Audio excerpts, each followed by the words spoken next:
cylinder that will be rolling up will be similar to this guy here, right? We use our toilet paper roll as, you know, a design element and, you know, also the form to roll it up, right? So using this, I'm already thinking about how I want this to roll up. We'll use this side as the overlap, and then we'll cut off the extra here and keep this at a straight edge. So for, you know, pressing this design, you want to make sure that you don't press down too hard and press through the clay.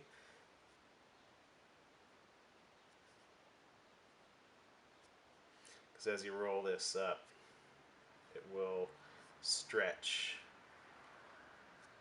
And with that clay stretching, you have the potential of tearing on this seam here.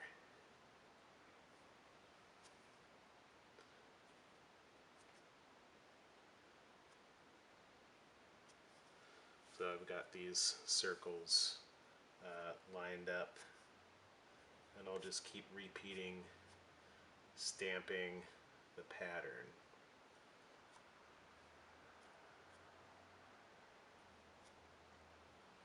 Might seem a little busy, but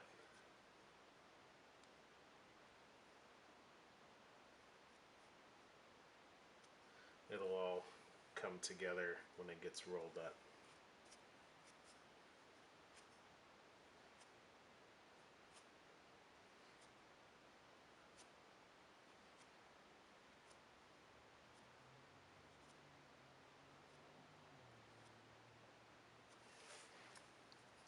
Okay, so with that, we'll flip it over.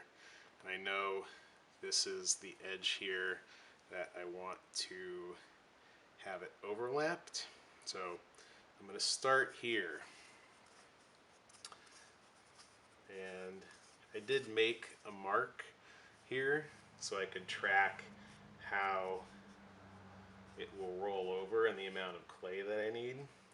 You can estimate or just take your clay and roll it over with your roll, with your cardboard roll, and want to give it just a little bit more than what I need, and then I'll mark what I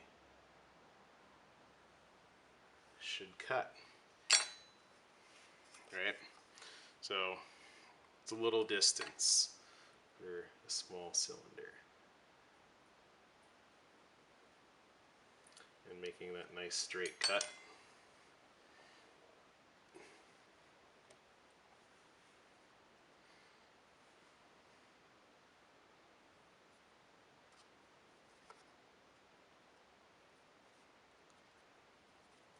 And coming back over. This is going to be my overlap. Got this backwards. So how I want to roll this up, I'll begin with my straight cut here.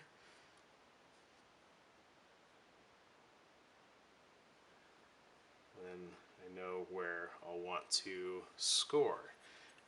So I really like this natural edge.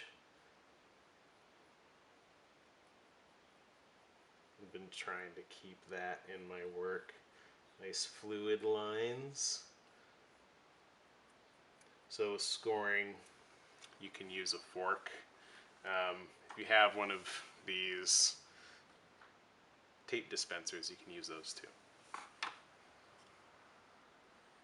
Kind of works similarly to the serrated rib. Just make sure you can eyeball where this is going to overlap. We'll have some texture to play with.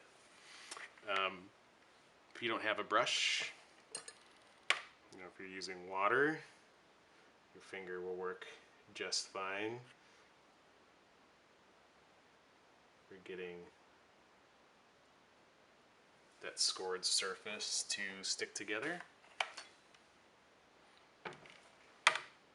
And you want to give yourself a little bit of room with the cardboard roll, with the TP roll at the end. Because if you roll too tight,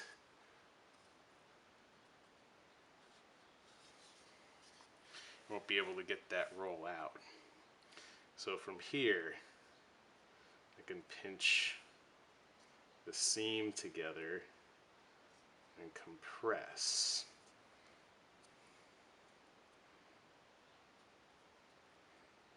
Right?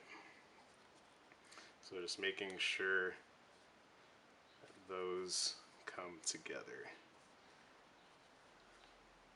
And with giving that room, I should be able to remove my roll just fine. I have this little funny thing at the top that give it a little bit of accent, kind of like a collar. Can roll that edge over a little bit just to give it some character. And now I'm going to demonstrate how to do a pinched foot.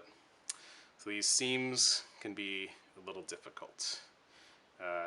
So I'll begin by pinching that together there, and then slowly work things in on the sides.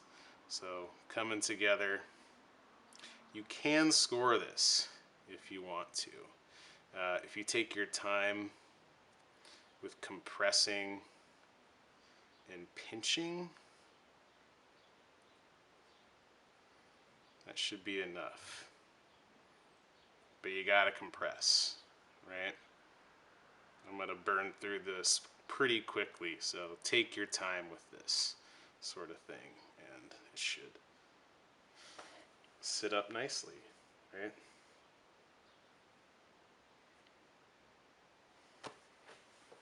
And there you go. We'll move on to texture and a press plate next.